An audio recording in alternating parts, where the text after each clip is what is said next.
Sits down to start filming, clouds appear. Excellent.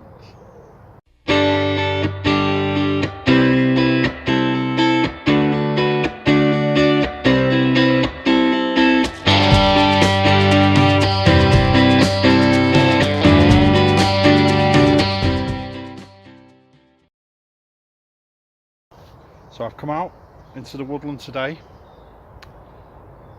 just in the gap between the rain, really.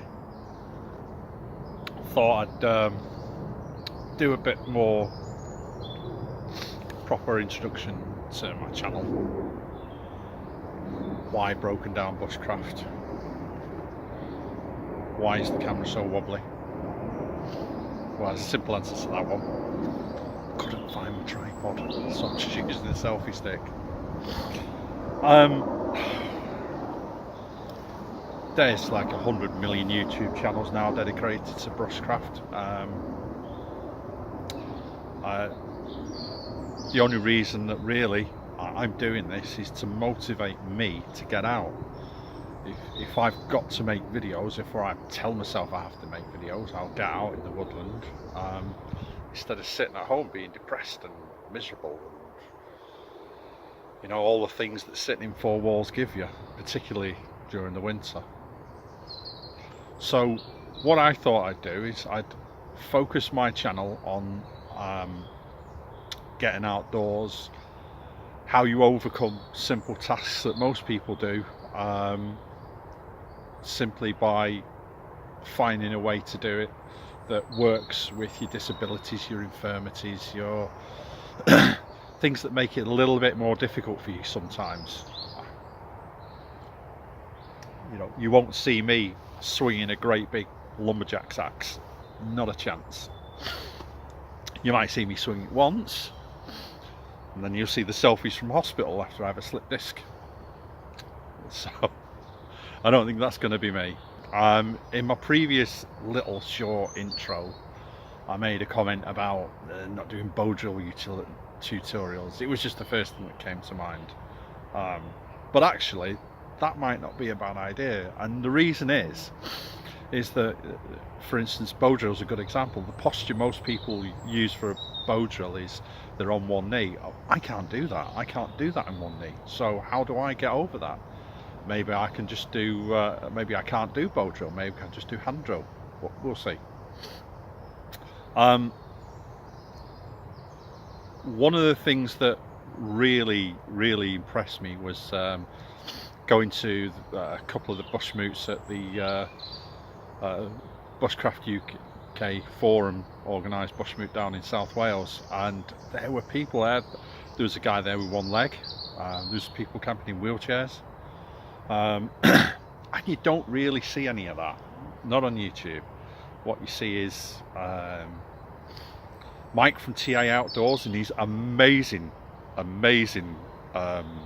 Viking house build. That's just amazing. I wish I could do stuff like that. I could probably do some of it.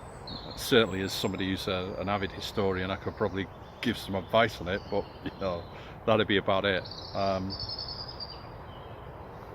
So I'm going to do some of the usual types of videos, but from a perspective of, you know, being useless and partially disabled, and you know, and why the hell should that hold you back?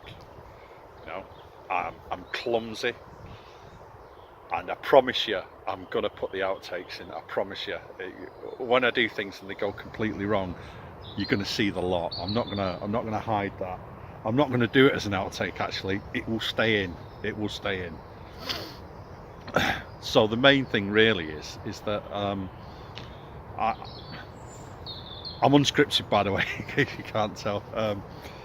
That's why I keep saying a lot. So the main thing really is I just want to go out there and show people that you don't have to say to yourself, oh, I wish I could do that, but you know, with my gammy knee.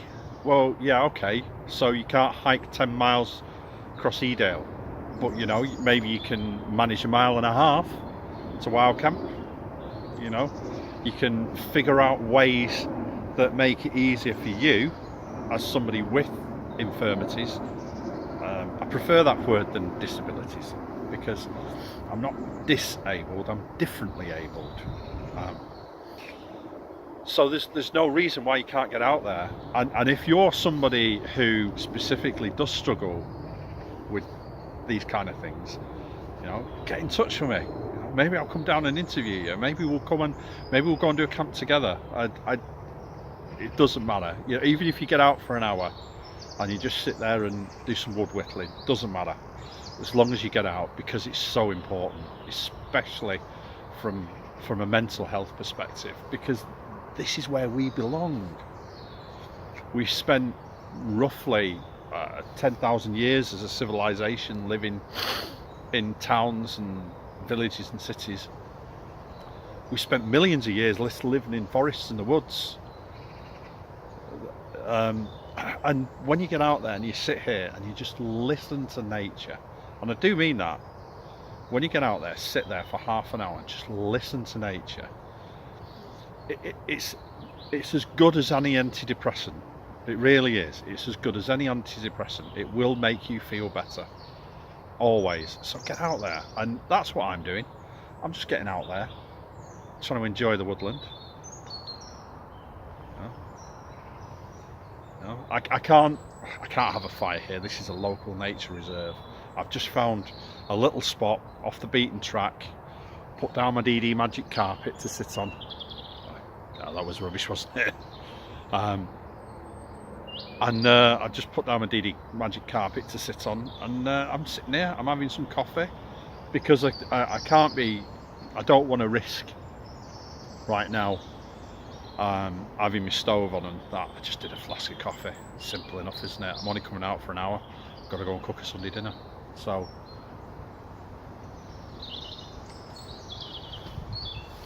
if you've got any doubts about going out into the woodland, if you're not sure about it, you know, just go out. You know, if you go out there, and what's the worst can happen? You go back home. Well, okay. So I hope people will subscribe to my channel. I'm very aware that I've waffled and waffled and waffled, and this may test my editing skills, or maybe I'll just put it up as it is. You know, like, comment, subscribe, all that stuff. It's quite a weird thing to be saying when I've only got one subscriber, and that's actually me. But you know, maybe in a year's time I'll be sat here and I'll still have one subscriber. I don't know, but I'm going to keep filming. I'm going to keep coming out. I'm going to use this as the motivation to make me go out there into the woods and enjoy the woodland and just enjoy the outdoors in general. And that's me. Peace out.